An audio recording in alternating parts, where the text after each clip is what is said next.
today, but I'll reply to his email. I haven't seen it. Huh? Okay. Awesome.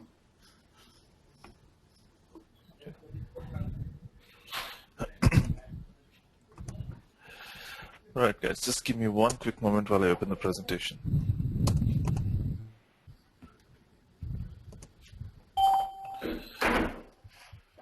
Before we start, any questions relating to yesterday? Anything that you guys did not understand? I can explain stuff.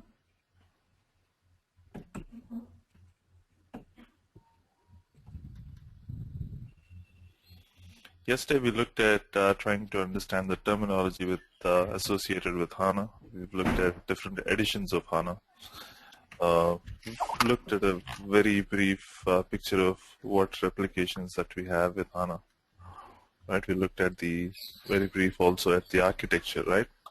And the innovations from software and hardware, we've looked at them. So today's session will be more about trying to understand the architecture of the SAP HANA system. Right, so right guys, I've given all of you organizer access. I'm going to mute all of you. In case you have any questions, you could go and ask your questions, or you could type in the chat menu. All right. So we've seen the advantages of the HANA system over BW, or how it is trying to bridge between the OLTP and the OLTP system. We've seen about the different cores and how parallelism is maintained in the SAP HANA servers, the different vendors who provide the SAP HANA servers. And then we've also seen the latest approach of how you would try to push down your calculations onto the database when you're using SAP HANA, and not trying to do it on the application layer itself. So some of these we've gone and checked.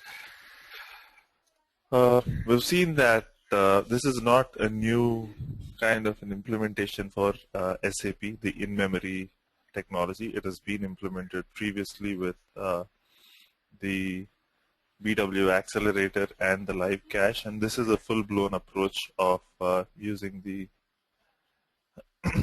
in-memory capability in this HANA server. So we've seen also about the roadmap of how SAP wants to use HANA. They want to have one complete database over which all SAP applications reside, and this is what they want to see. So you have when you're using SAP HANA as an underlying database, just like how you use Oracle, but since it supports star schema, there is a little changes on the application level.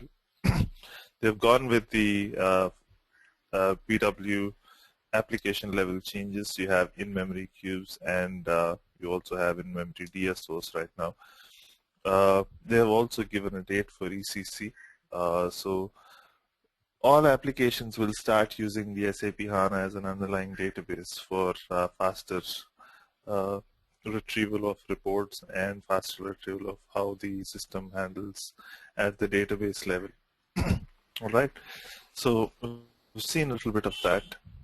We've seen the vendors and the configurations on the servers, the different components that you have with SAP HANA, the different editions of software that we have, the platform edition, the enterprise edition, and the enterprise extended edition. We've seen all the components that have needed, what are the SAP customers, non-SAP customers. Yeah. So today we'll try to understand the architecture. We've seen in brief about this architecture. I'll just very briefly give you one more shot at the architecture. You basically have three major segments when you're talking at the appliance. One is your source, your the entire appliance, and the reporting tools that are that can use HANA as an underlying database to retrieve the results. So there are three segments into which you're breaking this into. But the core of the appliance can be divided into three segments. One is your replication layer, the second one is your in-memory computing engine, and the third one is your modeling studio. All right. So At the replication layer, you have three major replication methods or engines that you could use for replicating data into HANA. Always remember that HANA is HANA appliance. When you're using HANA as an appliance, it is not generating data by itself. You are actually pushing the data from different sources into the HANA database. The data that you really want to have, instant reports, those you would pushing them into the SAP HANA system. You're reporting on the SAP HANA. All right, so your calculations also are handled outside SAP HANA. Your cleansing, calculation, transformations, most of it is handled outside the SAP HANA system in the replication engine as much as possible. The rest of it is handled inside the SAP HANA box. You have three major kinds of replications: the Sybase replications or log-based or real-time replication services. This is specifically for databases. For you to replicate databases, it is also called as a log-based replication. The second one is SLT, or SAP's Landscape Transformation Server, used majorly at migrations and client copies. We will leverage this server to use to bring in data from SAP and recently non-SAP data also into the SAP HANA database. You're pushing data here at real time. As transactions happen in your ECC system, they are reflected in the HANA database instantly. And the only constraint about this is handling your transformations is a little difficult with SLT. You still can handle, but it's a little complicated compared to what you can do at data services. SLT started off with only replication for ECC systems, but of late they have also added databases for replication. There's a little change in the design. We'll look at that design today. Now, coming to the third kind of replication, where you are, without any effort, able to move in data between SAP or non-SAP systems into the HANA database, is the ETL platform called Data Services. So Data Services is the only tool or the only ETL tool that is able to connect to SAP HANA at this moment. You have the option to move data from any system to the SAP HANA database, flat files, SAP system, ECC, or BW, anything for that matter. You are able to move that data into the SAP HANA database. The second set is your in-memory computing engine, where you have majorly two blocks. One is the calculation and the planning engine. The second block is the row and column storage. Right? Your calculation engine majorly is used for calculating or translating different queries that come from the clients that are on top of the SAP HANA database. And they're converted into the native SQL that HANA is able to understand. The planning functions are handled by the planning engine. You have the second block placed on the in-memory database, which are the row and the column storage. Right? This forms the heart of the system. Right? And then on top of this is your modeling studio, where you're non-persistently creating models. And these models will consist majorly of the joins that you define between systems, and you specifically choose which objects you want to choose from those joins that make up the model. These models are consumed at runtime by the reporting layers, and all of these are in memory. So you do not persistently store data like in any other system in the modeling studio. It is all stored in memory. You only define the joins between the tables in the modeling studio. You have majorly three models: attribute view, analytic view, and calculation view, depending on the kind of joins and the layer at which you are, whether you're creating dimensions or whether you're talking about fact tables, whether you're talking about complicated joins, you would be using either one of these models, right? And on top of that is where your presentation layer is placed. You have a lot of the SAP Business Objects tools that are placed on top, connecting through the proprietary bits connection or SQL. And the other applications that could connect are MS Excel. You also have Visual Intelligence also that can be used as an exploration tool over SAP HANA database with a direct connection. All right, so this is a little about the architecture. Let's try to go and understand a little more in detail about what are the different servers that are inside the SAP HANA database. Now, So I've shown this picture to you yesterday, just to show that it is not an experiment that SAP is trying to do with the SAP HANA system with in-memory implementation. But it has been a steady increase in the technology. They've used it in the TREX engine, the search and classification engine, that was used as a technology in the BW accelerator 7.0, and then you have 7.20. Then you had BO Explorer, the exploration tool, which also used the in-memory capability, BOE accelerated. Then you had the ETL tool, business objects, data services. You also were using this technology in the live cache with APO. Okay?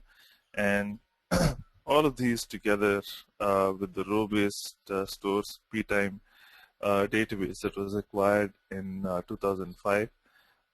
So all of these together with a full-blown approach resulted in the SAP HANA 1.0.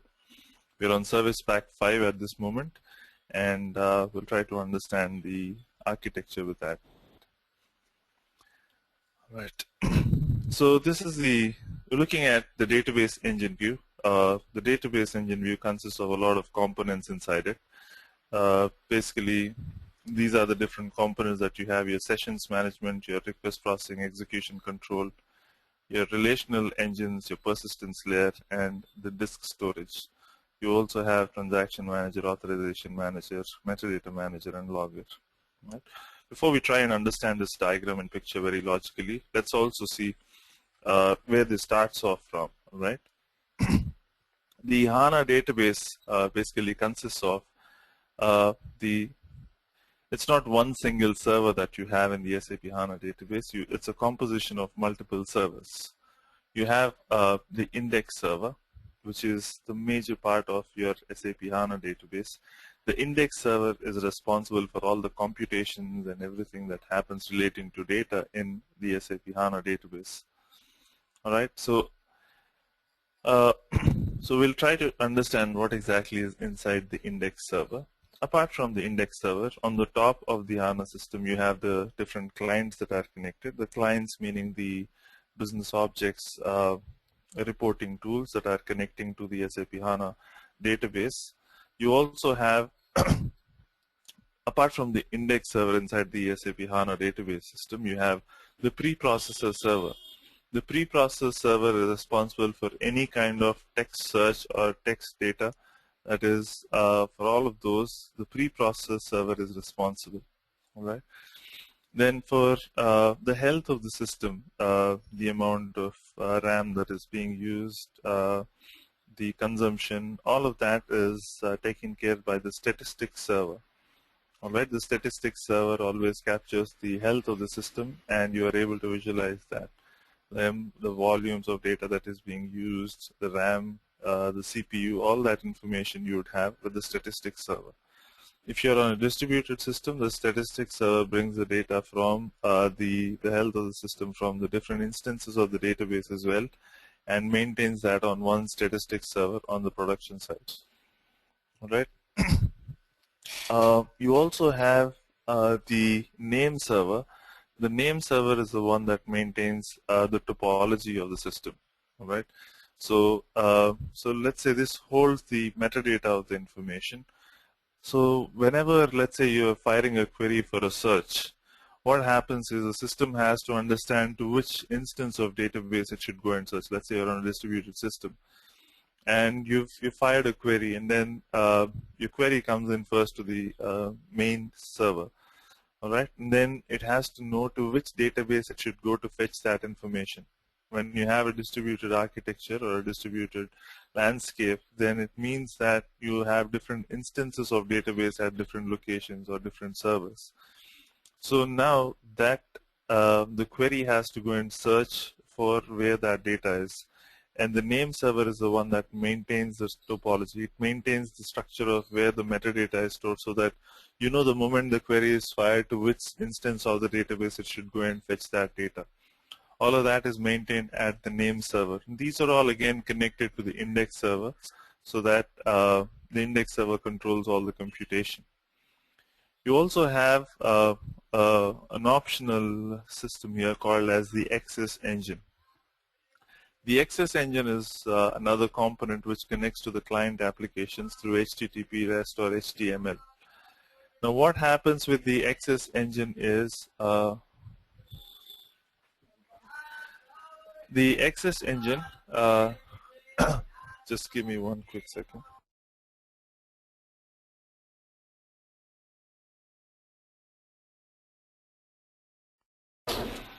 Right, so we talked about this last option for loading data from ECC into HANA, right? And then we spoke about something called as the direct extraction or direct connection extraction. So that method uses the access engine, all right?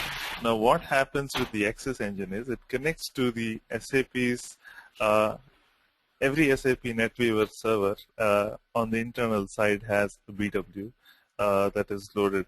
We don't use that BW, but we load another instance of the NetWeaver with only BW. So what we do with the fourth kind of replication is we use that underlying BW NetWeaver stack, and data from ECC is loaded to its own BW on the same server. So when you load data to BW, if you guys understand the architecture of BW, in BW, the moment data is pushed in, there is a staging engine into which you will load the data, okay? And that staging engine is called as the PSA, Persistent Staging Area, okay? So the persistent staging area is where you load the data the moment it comes into the BW system. So from the ECC source system, you're trying to load data into the BW PSA, but the only change that you have here is instead of the PSA, you are putting the HANA instance there. So whenever you're loading data, you're directly hitting the HANA database, all right? So that's the connection that you have with the client application connecting to the access engine, right? So we'll talk about that in a little detail as we look at the replication server. Right, so these are the main components that you have with the SAP HANA database. It's not one server connection, but you have multiple servers that are inside the SAP HANA database. But majorly you have the index server that controls all your data.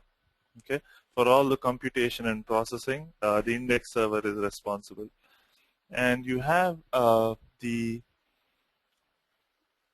so let's also understand about the distributed architecture.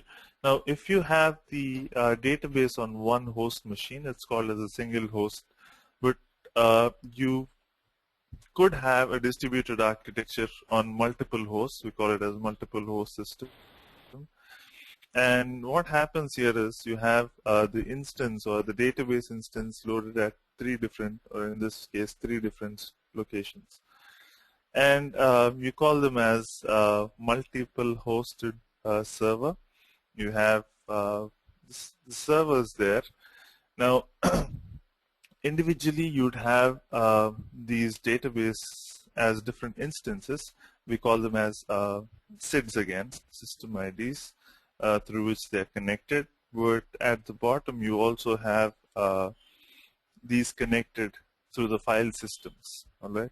So they are free to, whenever you're firing a query or whenever you're saving a system, a transaction automatically, depending on the server, it automatically saves on individual databases, instances of databases. All right, so this is a distributed architecture. The statistics server is available on the first server. They take statistics from the remaining two instances of the database as well and collects them on the statistics server. The name server holds the metadata information, brings that to you so that it's connecting to different instances of the database. So whenever you fire a query, you are automatically looking at the different, so wherever data is available at different instances, automatically the control goes in to search for that data. So this is a distributed architecture on multiple hosts, and on top you have the client application. Here, also to the right, you have the SAP HANA Studio connecting to the HANA database through SQL. Right? Now, let's try to understand this picture. This is not all that clear, but just to make sure that to see how these are connecting to each other, I kind of brought in this picture. I'll explain each section of it so that you understand where each of it is. Now this picture denotes the index server, all right? The main server that we have inside the SAP HANA database involved with the computation of data is the index server. So we will try to understand the index server in more detail. The index server consists of all of these different components in here, and on the top you have the database clients. When you talk about database clients, it's nothing but your presentation layer, which is the reporting tools that is from Business Objects or MS Excel or any other tool that is connecting to the HANA database. These are the ones that fire the queries onto the HANA database. Whenever you're firing queries, it's not that you just fire it from one particular tool. You might fire 3 or 4 people might fire queries from different tools, and each of them are coming into the SAP HANA system as a session, all right? And these sessions have to be controlled, and these are called as transactions once they're inside the SAP HANA database, all right? So the sessions and the connection manager or the management basically takes care of the different connections that are to the tools that are on top of the SAP HANA database, and also the number of sessions that are open and the transactions that are committed are taken care by the transaction manager. Right? So the first segment of how data comes in or the queries come in is through the connection and the sessions management, and this is handled by the transaction manager.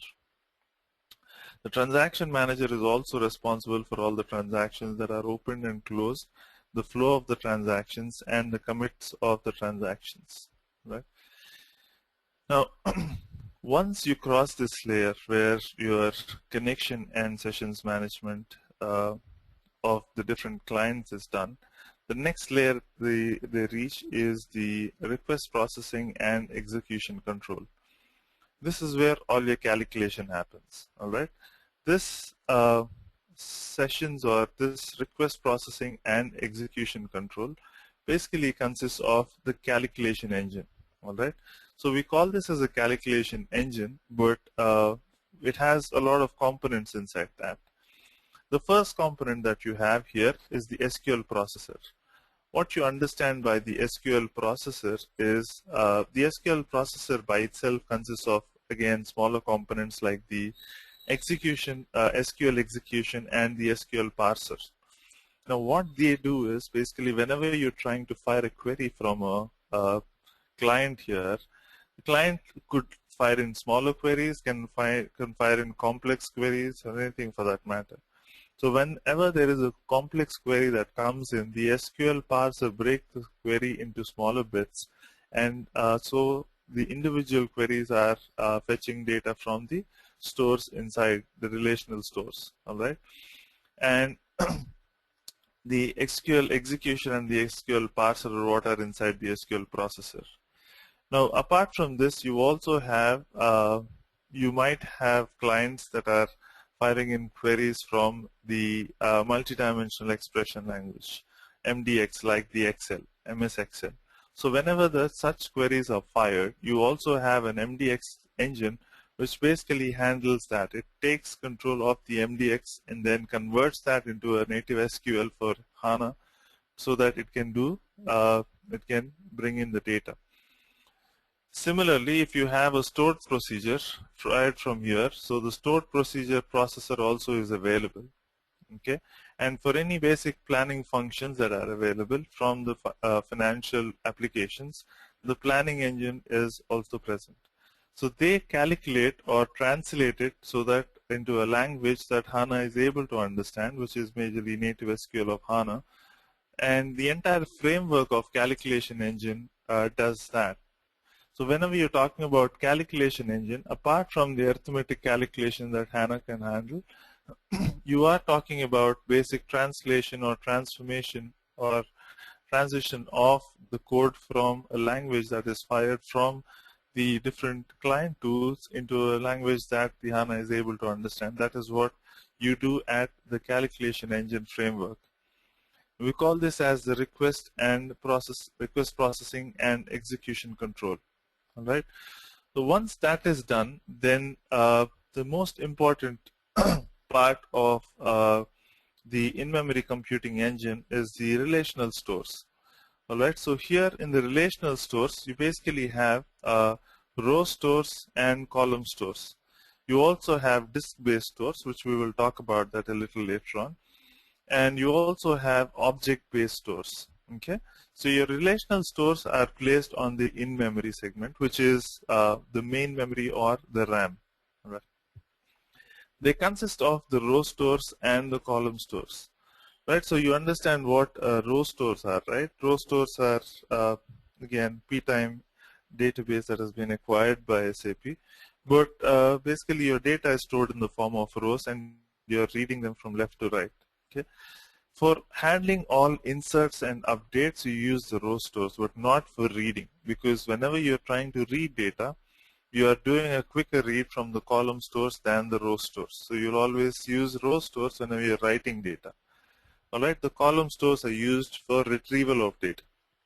Okay, so the column stores are you have the relational data in columns, and it holds data or huge amounts of data which can be basically aggregated at real time and used in the analytical processing, okay, or analytical operations. Now at runtime, what you could do is you can switch between your row stores to column stores and column stores to row stores as well, because they use a common platform underlying called as the persistence layer. All right. So if you want to switch between the row stores and column stores, you can always do that. Okay. And you also have all these row stores and column stores are on the main memory, all right, or on the RAM. Okay, and then you also have something called as disk-based stores. The disk-based store basically is a physical store where you are writing data to the database. Now what's happening here is that whenever, so you don't want to store all the data which is not used as well on the main memory. You don't want to base the main memory. So what you do is, in case you're not using any kind of data from the main memory, which is from the row stores or column stores, you will transfer the data into the disk-based stores, like the tracing data and also data that you need to archive. So let's say you have data between 2005 to 2011, and you know very well that you're using most of your data from 2011. So you can archive the rest of the data from 2010, from 2005 to 2010, and you can save that on the disk-based store. Whenever you may need that data, it can be buffered back into the main memory from the disk-based stores. All right. So that option also is available. So you can read from the archive folders as well. The other option here is the object-based stores. The object-based store is based on the live cache technology that you have. So they're trying to implement the object-based stores as well, right? Now, right under this, you also have the persistence layer. The persistence layer basically consists of page management and logger, right? The persistence layer is based on the SAP's database, which is MXDB, MaxDB. All right. So it's based on the MaxDB method of storing data. So here you have the page management and the logger. Now, whenever you're storing data onto a database, you have the database divided into different pages. All right. So, and when a transaction changes data, the corresponding pages are marked and written to a non-volatile storage at regular intervals. And the database log captures all changes made by these transactions, and each committed transaction generates a log entry that will be written to the non-volatile storage. That is how you are taking a backup of your data. Okay. So this ensures that all your transactions that you're taking are permanently written to a database. That's why you have the data volumes and the transaction log volume. So basically, whenever you're writing data from a replication engine, be it data services, SLT, or Sybase, you're writing only to the persistence layer, where data is handled at both page management and logger. Now, the advantage of using this is because once you're writing all those transactions, changes in transactions to a physical memory, whenever you're taking a recovery or a backup, whenever you're doing a recovery or backup, the entire thing can be rolled back so that you would have again data in page management and logger, which can be translated or pushed back into the row stores and column stores at the system startup. All right. So whenever there is a system failure, uh, this is a volatile memory that you have on the row stores and column stores, which means that in case there is a system failure, this data will go. Right? You will not have data on the row stores and column stores. So you have to find a mechanism to keep that data back, or you will have to find a mechanism to hold or write that data onto a physical drive. We cannot ensure that the main memory is always on. So some natural calamity or system shutdown, you might have that volatile memory go from here. So your row stores and column stores will become empty. So you should always have a backup that is taken care here by the persistence layer taking a backup onto a disk storage as data volumes and transaction log volumes. And to write the data back through recovery, you're bringing them back or rolling it back through the page management and logger, which will write the data back or will be loading the data back to your row stores and column stores at system startup. You can also choose whether you want to see. Usually when you start up a system, the row stores are added automatically and the column stores only when you require. But you can choose whether you want to load the row stores and the column stores at the same time as well at the startup. All right. Apart from that, you have other components. If you see here, the metadata manager. So all that views and all that you create, you would find on the metadata manager. The views, the different models that you create, your joins, all of that are described at the metadata manager. And you know that the name server takes care of the metadata manager, or the name server is the one that is responsible for the topology, and it searches through the metadata. So it takes this metadata manager or uses this metadata manager. All the models that you create inside the SAP HANA Studio, the attribute view, the analytic view, the calculation view, even stored procedures, you might have different versions of them. All of these are captured on the repository, and which will help you also with the movement across the landscape. Right? You have so many different users logging in, so many different teams involved when you're dealing with SAP HANA. So you have a lot of people logging in. You will have to also give them authorization to so that you are only accessing the data that is required. So you have an authorization manager through which you should authorize for accessing the different schemas that you have on the HANA database, and also the different models that you can create. You have individual packages like your namespaces. So to go ahead and access these individual namespaces, you need an authorization. So that is handled by the authorization manager. Now, apart from that, whenever a user logs into the SAP HANA system, first thing you have to authenticate a user to log into the SAP HANA system. And this authentication can be controlled either internally through the HANA system or through an external protocol called the Kerberos. All right, so you can authenticate the user externally or internally. So this is another segment that you have, the authentication.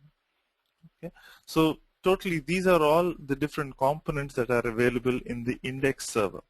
Okay, the SAP HANA database, major component of it is the index server, which will handle the computation of data, all of that, and these are the different components that are there in the index server.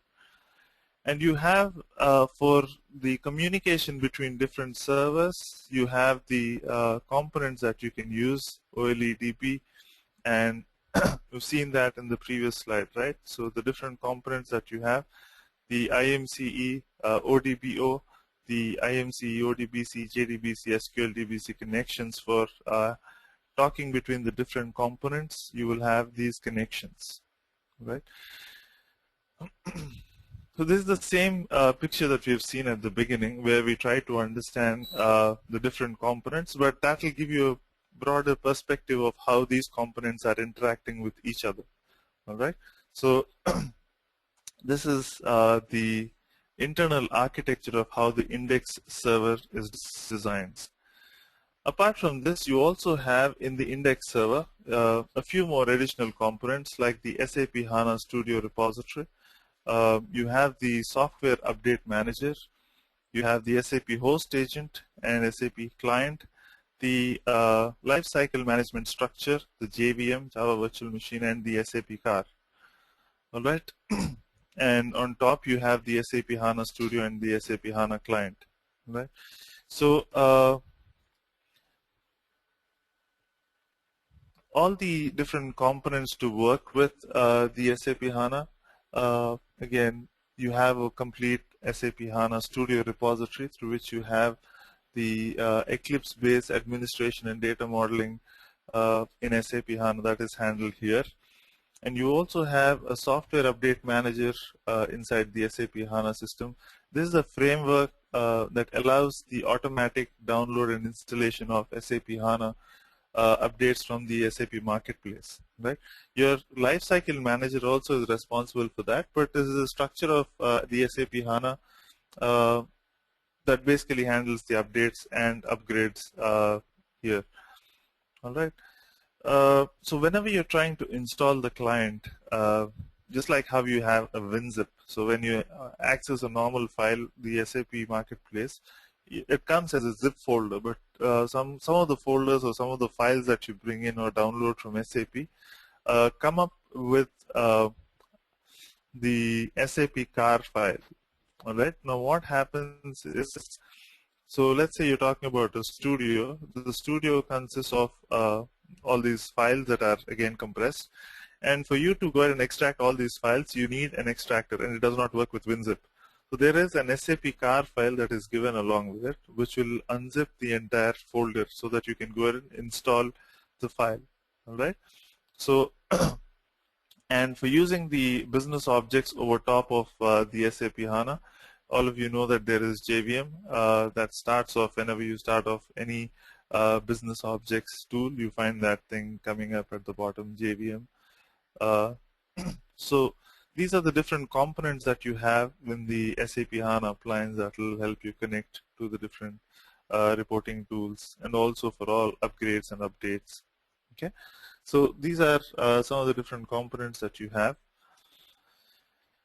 So that was from a database perspective. All right. Now let's try to understand it from a loading perspective. So I have told you that whenever you're trying to load data into the SAP HANA system, be it from any engine, you're always hitting the persistence layer. All right. And in the persistence layer, you have the page management and the logger through which you are able to recognize the changes in transactions and write either or send it to the either main memory, or also as a backup, you're writing committed transactions to the disk storage as well. So basically you have three different tools for your replication: the Sybase replication, data services replication, and the SLT replication. Whenever you're using the SLT replication, basically it uses the SAP's landscape transformation server for replicating your data into the SAP HANA database. And it majorly was replicating the SAP ECC data into the SAP HANA system. All right, and you have to mention the framework of how this can be created, what tables you should be using, how the trigger should happen. All that is mentioned in the LT server.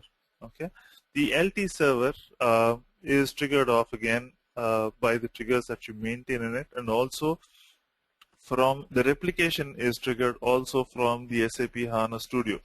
The SAP HANA Studio has a component called data provisioning, which will connect you to the interface of the SLT server. You are able to search for the tables that you require, and you are able to replicate. Replicate meaning the first time around whenever you load the data, that is called as an initial load. But from then on, every time you bring the data in, that is called as a replication, which is nothing but the delta processing. You're only bringing in the changes from the source into the HANA database. It doesn't make sense to bring all that data again and write it into the HANA system, so you use only the replication. Now here, in the data loading view, basically you have the SLT interface, which is nothing but your data provisioning interface. So you don't see the SLT server, but your interface that you have here will be helpful to visualize the SLT server. For example, let's say I log into the server here.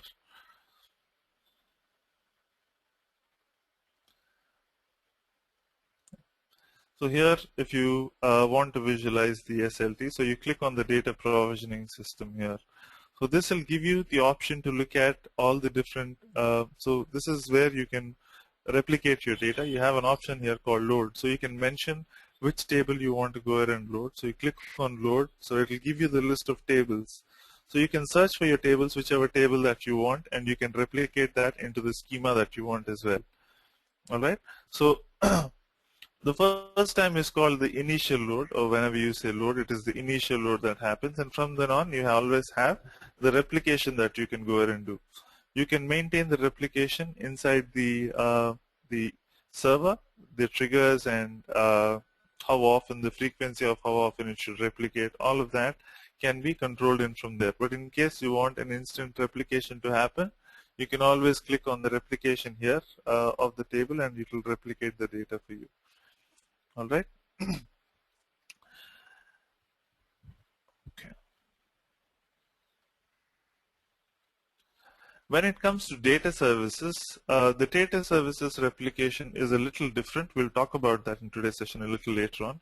But the way that data services replicates data is through the designer.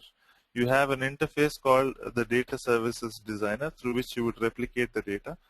And in the designer, you create logical connections to the sources and targets. In our case, the source is, let's say, an ECC system. The target is always the HANA database. All right. So just like how you create a connection, a logical connection, like a source system in BW, you connect the data stores in, you connect to data stores in the SAP HANA system.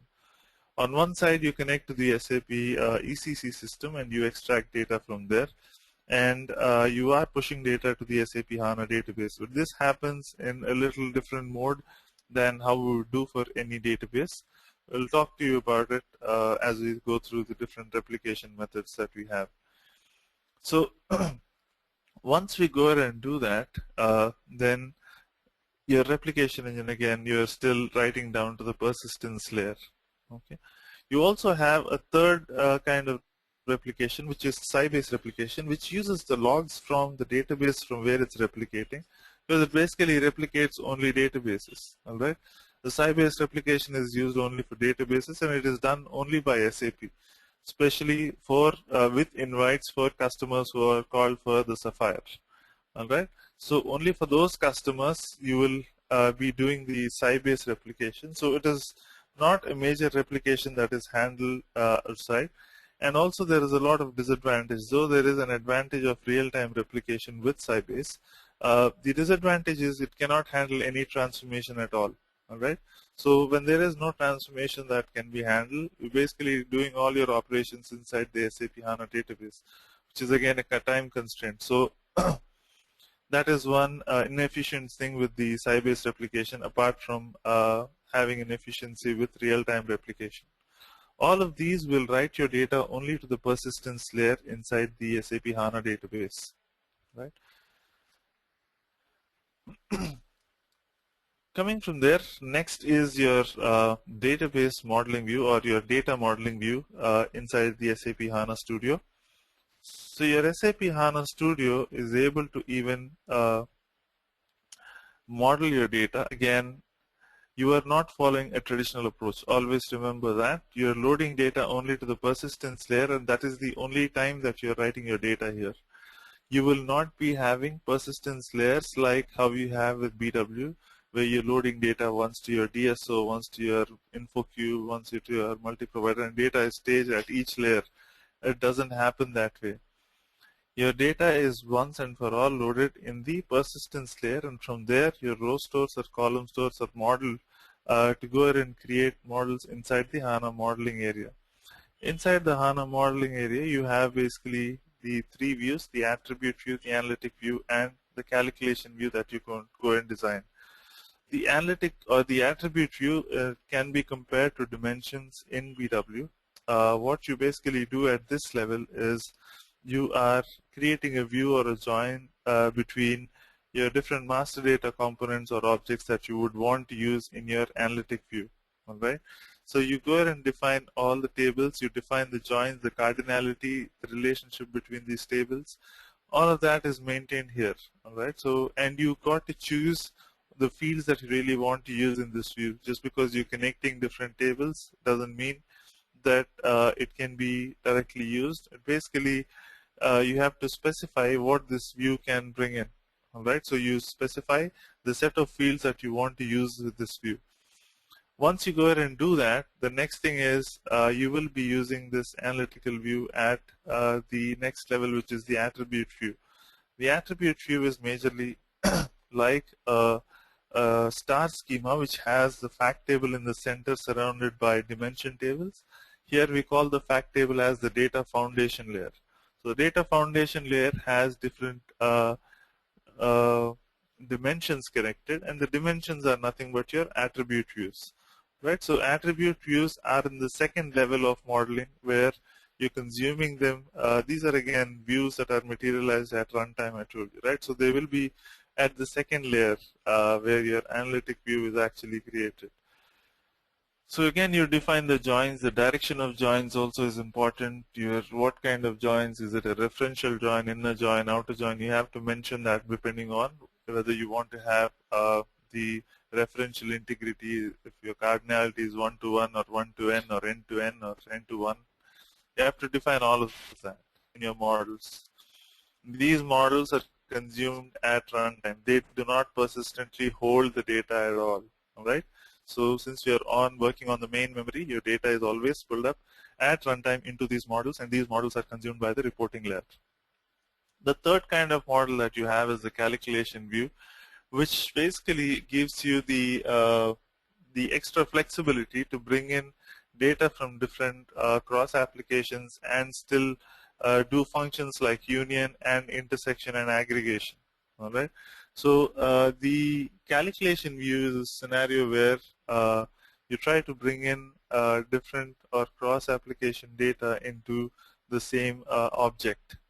Again, here also we will use the attribute view and the analytic view in the calculation view.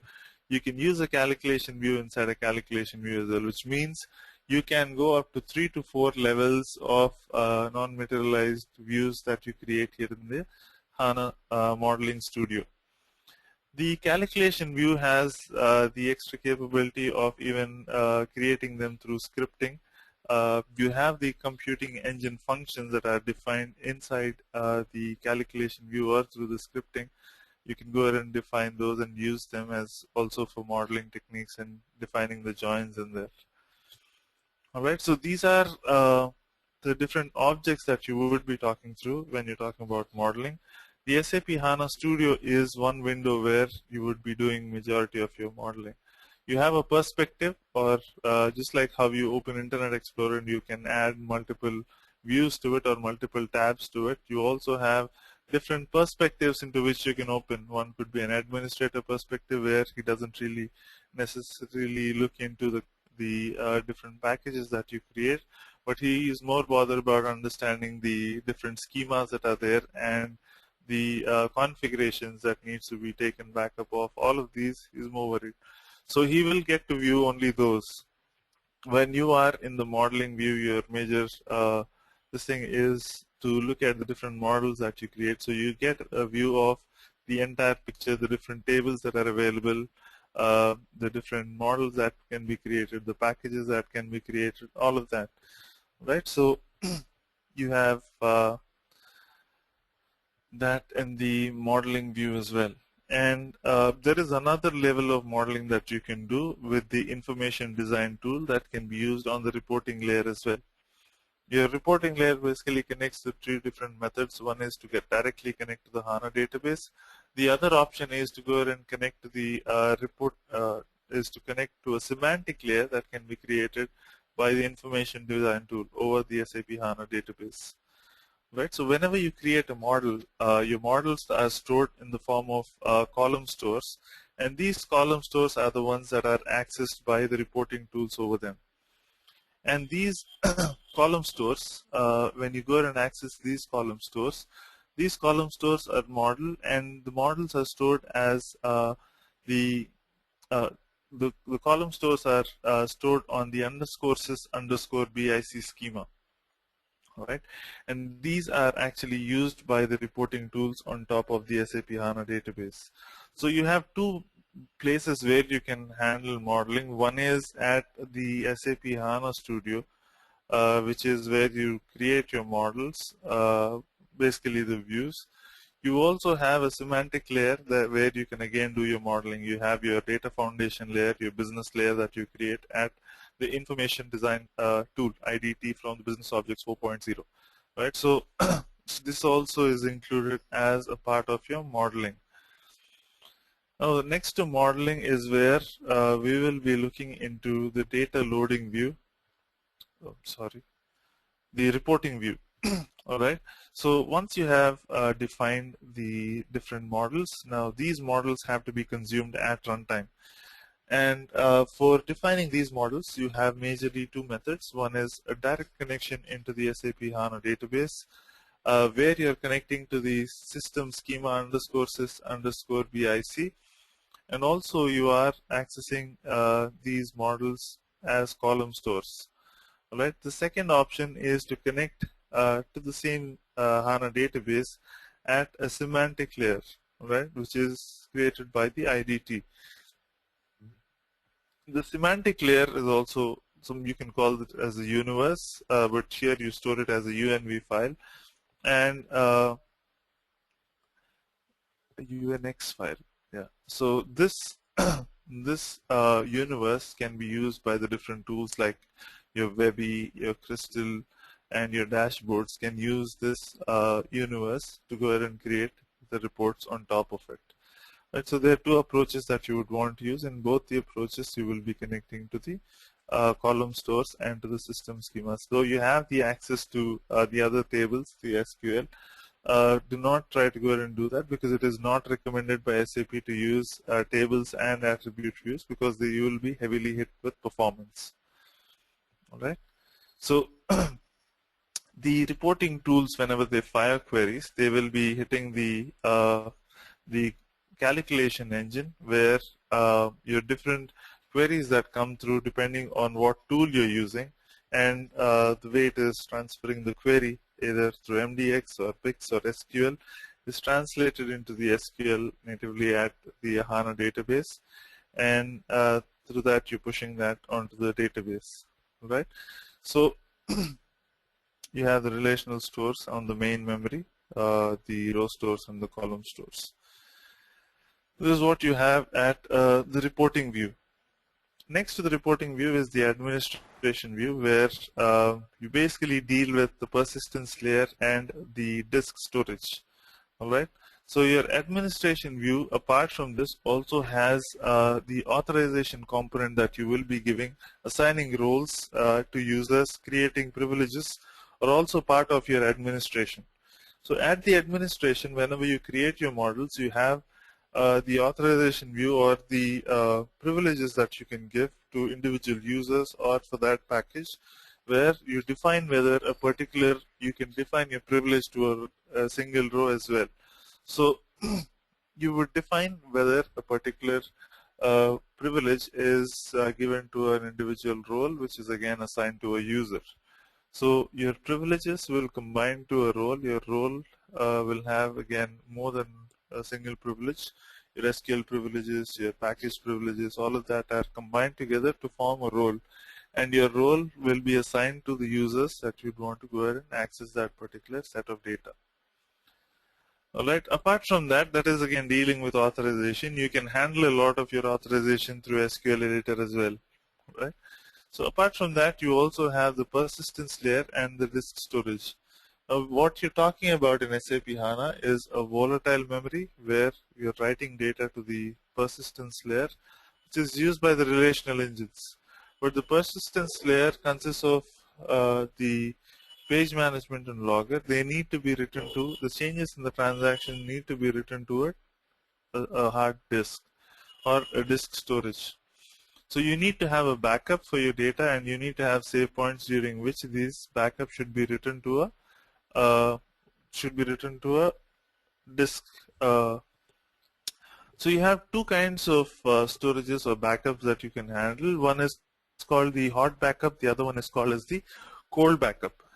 The hot backup is a scenario where you are mirroring the SAP HANA system, but since it's a little expensive, so you usually go with cold backup.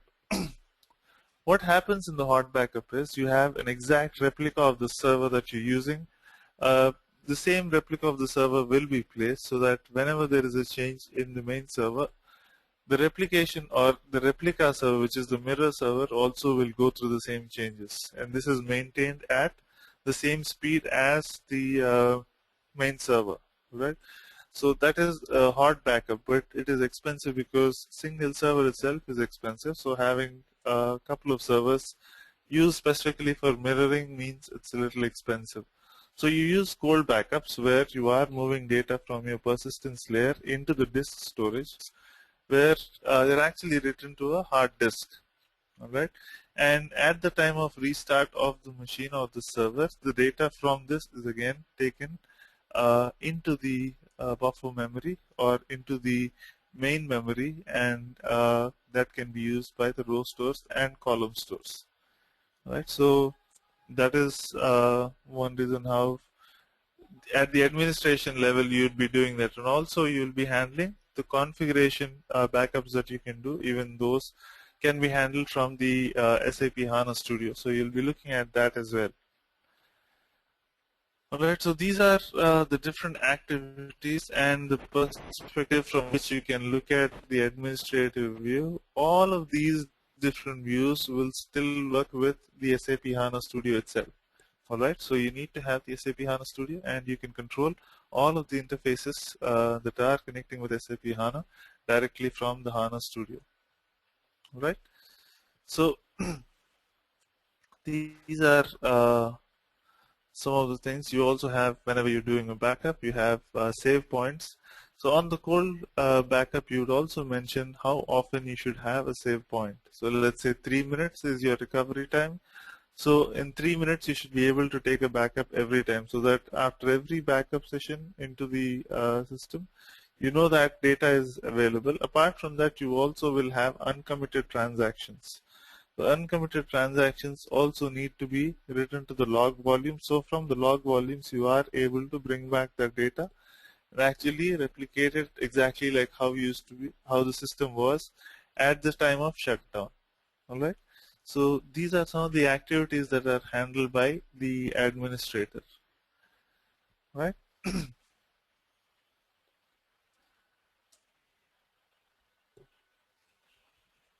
So we spoke about the backups and the restore as well. Uh, Index server offers one persistence layer which is used by row store and column store. You have regular save points. The logs capture all DB transactions since last save points. And you do a redo logs and undo logs written. You restore it to the latest save points and then create snapshots. That's how you do your backups. Alright. So these are some of the things that you'll have to remember whenever you're dealing with the SAP HANA architecture. Okay. So any questions relating to that? Any of you? John, Kranti, Rahul, Srijan?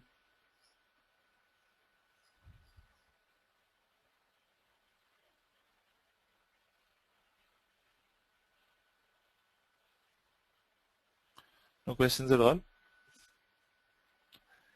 Either you should have understood everything or you did not follow anything. So,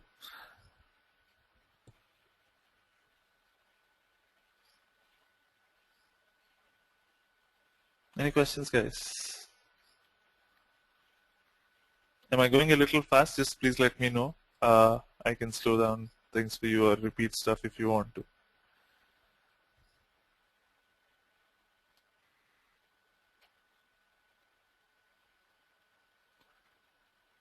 Anyone there? Hello?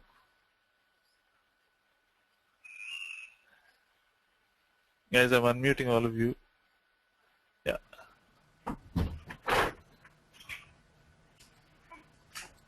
Are you understanding, guys? I just need a little feedback. Little fast. Yeah. Yeah. All right. So you have any questions?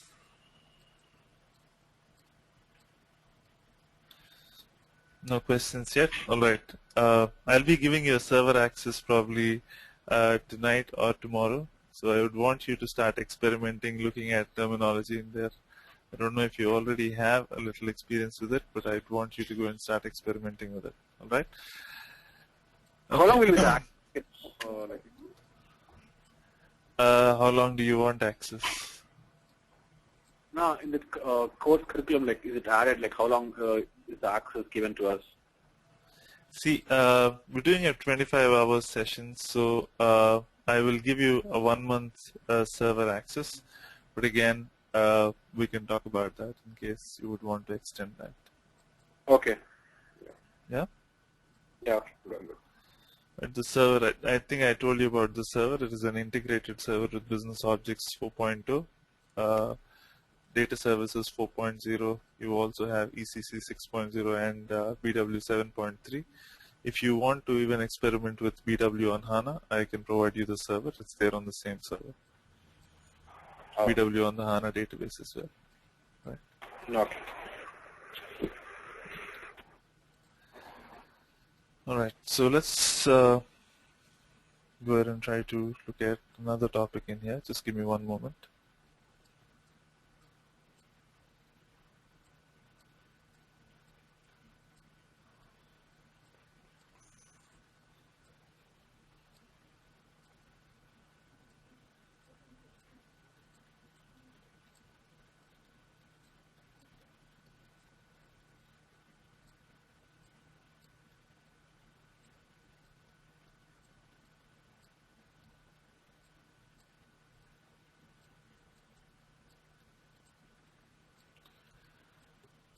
All right. I hope you are able to see my screen.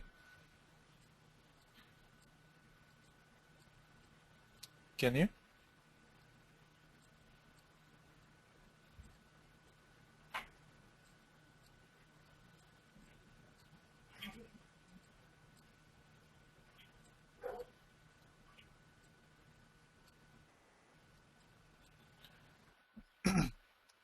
So we've seen about the architecture of the SAP HANA system. Let's try to go ahead and understand a little bit about the different systems, the replication methods that we have in SAP HANA. We'll look at basic replication, trying to get an idea about what happens and what systems are involved whenever you're doing replications. All right, so you basically have three major ways of how you can replicate. All right, I've spoken to you. One is the Sybase replication for, or that can be used at real time. We call it also as a log-based replication. The second kind of replication is the SLT replication. SLT stands for SAP's Landscape Transformation Server. You replicate that. You use that as a replication engine.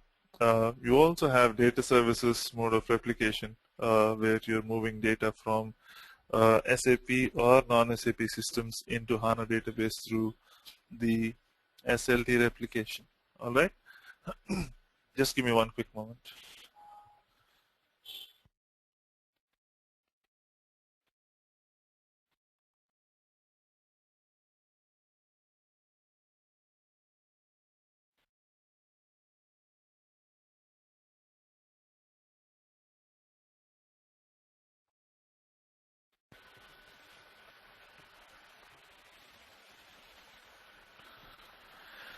All right, the first replication method is we're talking about the SLT replication. I'll give you an overview about what SLT replication is. The first choice for customers is with SLT replication, where you could use either the SAP ERP 4.6 or SAP ECC 6.0 on a NetWeaver release below NetWeaver ABAP Stack 7.02. Alright, this is used by customers who are using an older version of SAP system and they want to leverage the usage of the SLT system on a different server. The reason why you have to install the SLT system on a different server is because you do not have the latest upgrades on this server. Alright, for using the SLT and connecting to the SAP HANA database with the trigger-based connection, you need to have the SLT server on the latest service pack and the kernel as well. Right?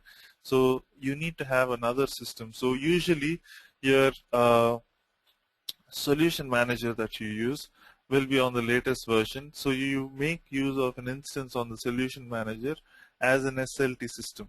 All right. So you can use that as so that's why whenever you see this picture with an older version, you'll find 3 cylinders in here. The first one is your source system, the second one is your SLT system, and the third one is your SAP HANA database, right? And this is, so what happens in here is, let me increase the size in here.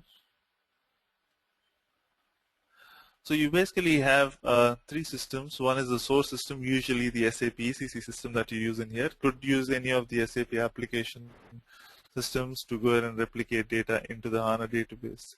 So the source system, you have the SLT server, which is majorly used at the time of migrations and system copies. You're leveraging the usage of this SLT server now for replicating data into the HANA database.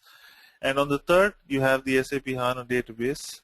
So whenever you're trying to connect an application with another application, you would always connect them with an RFC connection. All right. So from a source system ECC to the SLT server, you will have an RFC connection defined between both of these.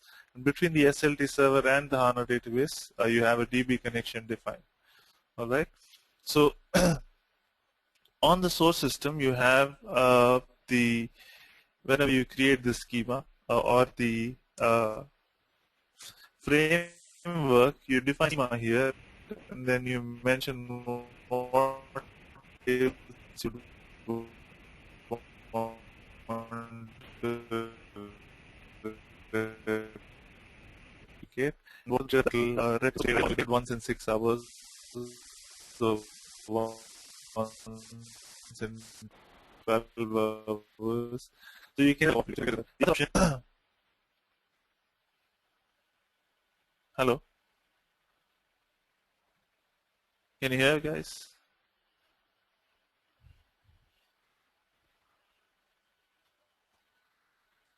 There's some problem with the audio.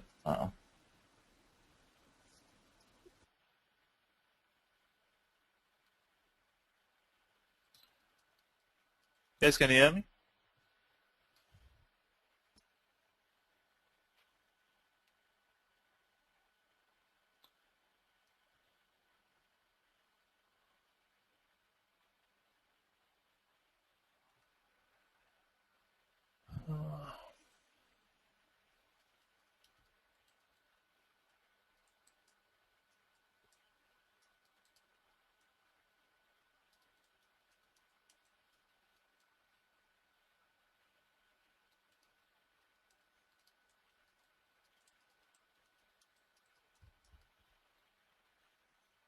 Guys, I'm going to log back out and log back in. Can you hear me now? Now it's okay, sir. We can hear you. All right, you're able to hear me clearly?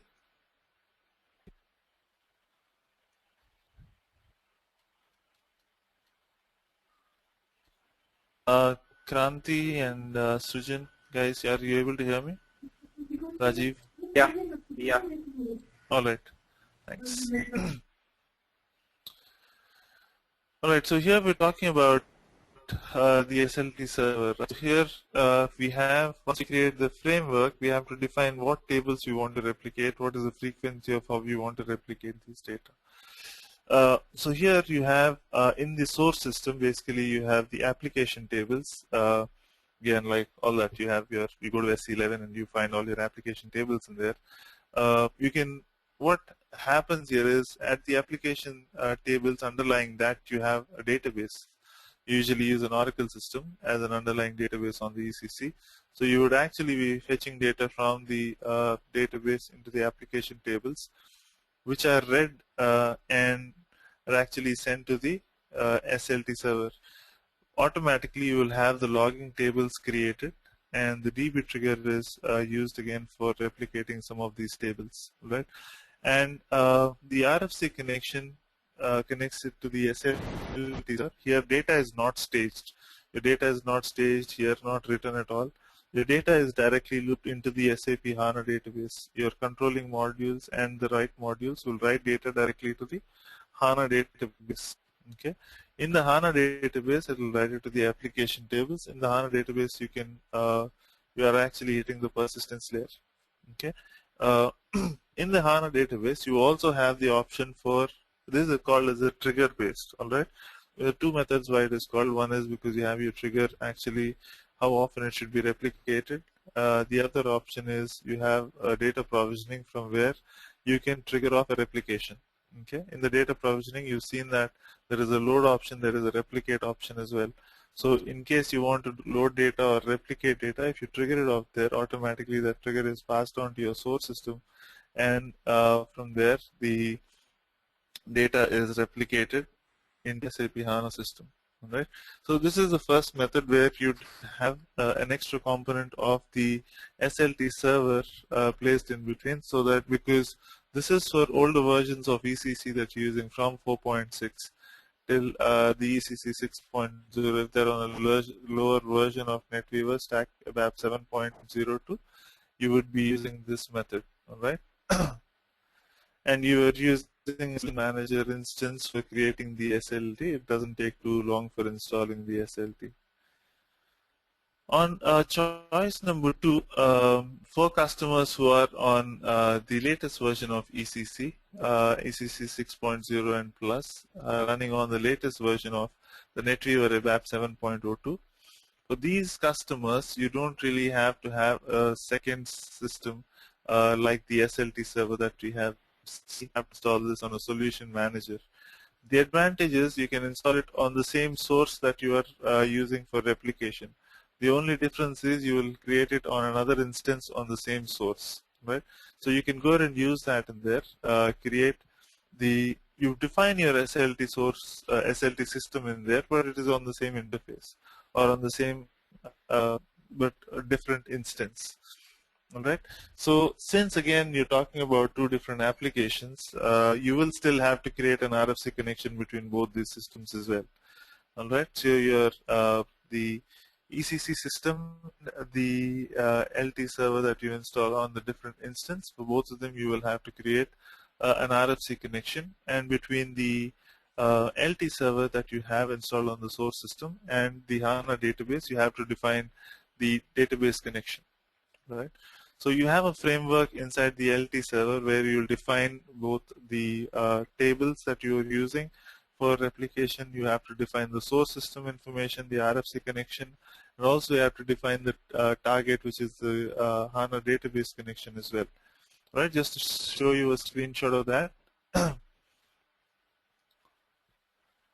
One quick second here.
So once you log into the source system, you will be connecting to the LT server.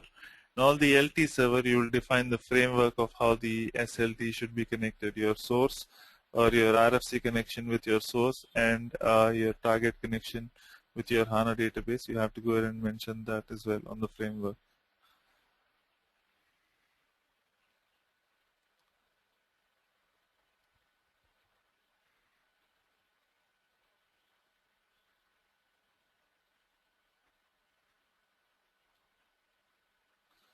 So this is how you will have to create your configuration name, the schema name, that is your RFC connection.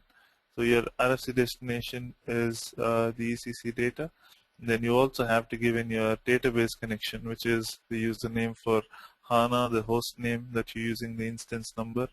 All that information you also will have to give in when you are defining the configuration between the ECC and the HANA database. You can create multiple schemas as well, so you can click on new and you can define another schema, the configuration name, the number of jobs that are defined, all of that. So we'll talk about this a little more in detail when we go through an individual session about SLT. This is just an overview about what we look at SLT. Alright, so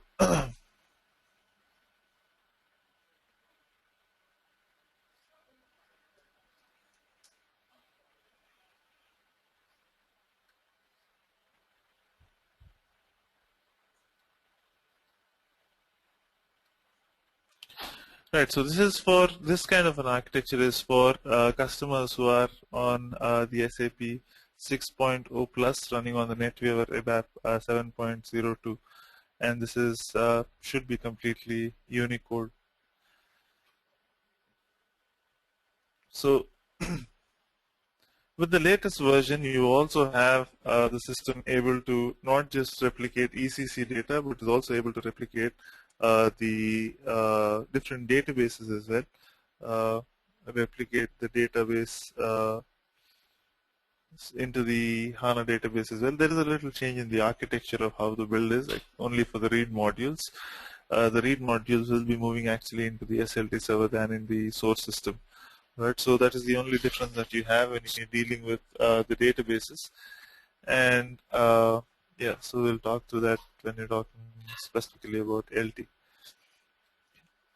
So the concept of the LT replication server is that you have the basic database underlying the ECC system here, and then through the trigger-based process, you are moving the data into the application tables, and the read modules and the logging modules are automatically created. The read modules will be reading the application data. The logging tables will keep a track of the change log of data that is moved into the HANA database. You don't want to bring in the same data again to be loaded into the HANA system. So the logging tables keep a track of the change log, basically your incremental data or new data that is created. So that will be tracked by the logging tables, and only that data that is new will be moved into the control modules, and from there the write modules will write data directly into the HANA database. Right? In the HANA database, you have the data is being written to the application tables. The LT replication server does not have to be a separate SAP system and can run on any SAP system with the SAP NetWeaver 7.02 ABAP Stack kernel 7.20 ext.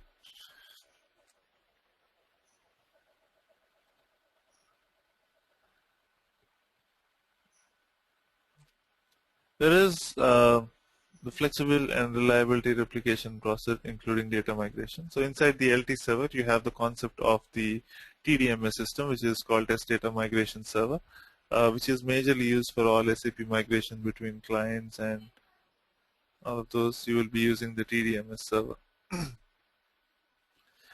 The advantage with the LT server is that you're replicating data at real time. The only issue with the LT server is that your transformation handling capability of LT server is not all that much as you have with data services. Your transformation is possible to the layer where you are able to convert data, you're able to add a filter, you're able to add an extra column. but not more than that. All right, so all of these have to be again coded on the include programs that you use. So it gets a little difficult whenever you're using the LT server or LT replication.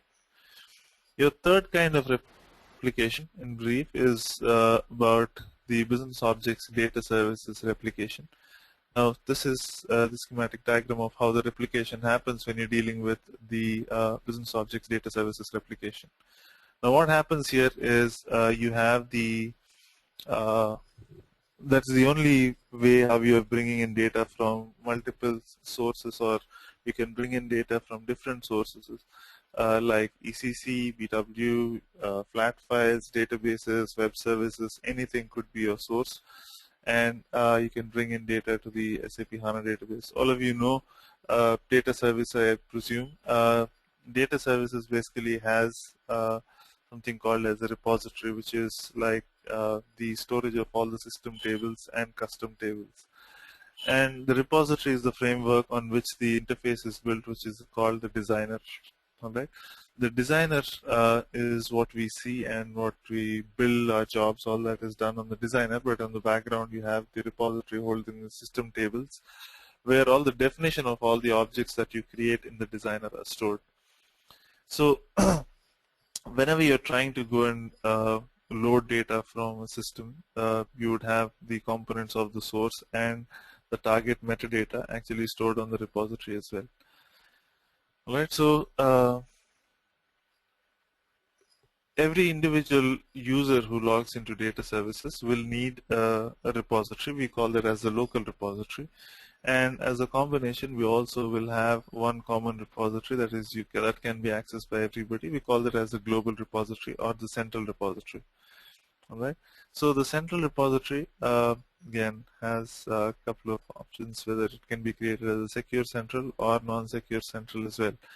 But what we will be dealing with more is with the designer connecting to the designer, which is running on the local repository. Now, inside the local repository, you have the connections that you need to define for a logical connection that you need to define for systems. If you're using the SAP system, you create an SAP connection. If you're using a database, you use a database connection. Here, we call these connections, logical connections, as data stores. If you're well versed with SAP, you understand the concept of source systems. A similar concept in data services is called as data stores. Right. So once you create data stores, the data stores are able to bring in the metadata of the interfacing between the sources and the targets. So let's say you're talking about databases. Databases usually interface at table level and procedures or functions. So you're able to bring that into the data services interface. If you're talking about SAP systems, you can go ahead and bring interface at table level, function module level, IDOC level, extractor level. So all of these metadata can be brought in, and the metadata of this is stored on the data services designer. All right, so here it's a little tricky when you're dealing with data services, because the SAP HANA system, which is used as a target, has an import server which basically integrates or helps in integrating with the data services machine. So what it does is it connects through the repository of the repository, and inside the repository, let's say you're using a repository called as repo1. So it connects through that repo1, and inside the repo1 you will surely be creating an SAP connection. So it uses that SAP connection and connects to the tables of SAP through the data services system. And this connection basically it uses to bring in the metadata and the structure of the tables you really want to import. So let's say I want to go and import a KNA1 table. I have to go ahead and so either I have to define that structure manually in the SAP, in the HANA schema, and then load it, or the other way around is to go and bring that structure from SAP. So how do you go and bring that structure from SAP? You go into the HANA system, and you import this structure from the ECC through data services. So HANA connects through data services, and in the data services through the data stores, and from the data source, it connects into SAP system and brings the structure of SAP into the HANA database. The structure does not bring in any data with it, just the schema of that table. So let's say KNA1 has a 170 field structure. It brings all that 170 field structure and you will not find any data there.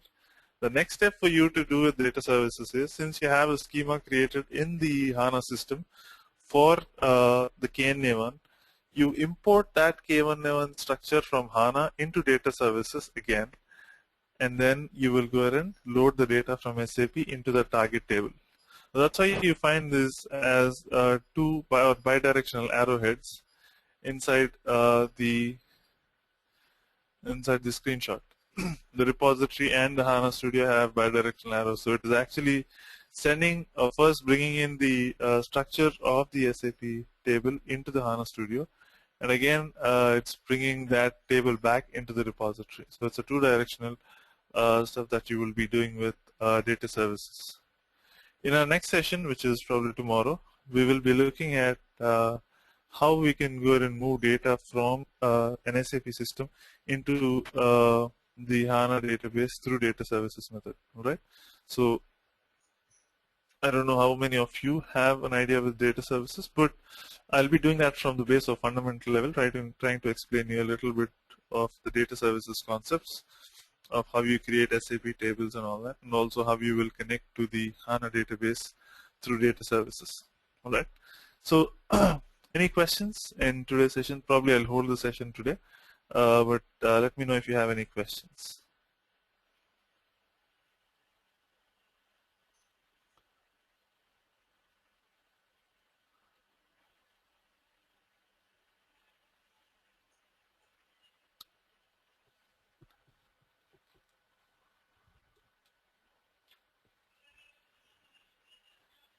No? Any questions, guys? Kranti, Rajiv, Rahul?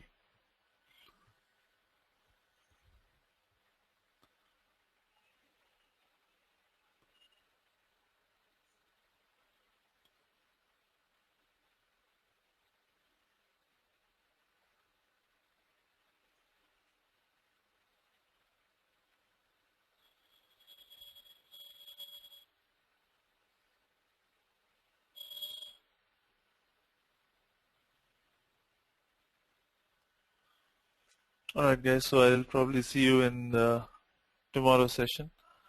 All right. If somebody has recorded this in, can you please share that with Kranti? Probably you can share that with Nagaraj. Yeah, I'll. And one more thing, a small question. Uh-huh. So we'll be creating data stores in DS for ECC and HANA, is it? That is true. Okay. Yeah. I'll walk you through those steps as to how we can replicate the data through data services. Oh, yeah. No, Yeah. me and Nagaraj were actual data service developers. I know. Nagaraj came for my data services classes, so I know that. Yeah, okay. Yeah. Okay. All right, guys. Have a nice evening. I'll see you around tomorrow. Right? Okay. Bye, guys. Yeah. Rahul, you there?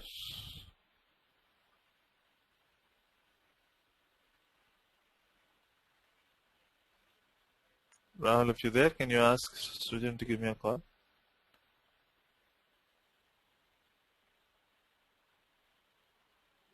The organizer has ended the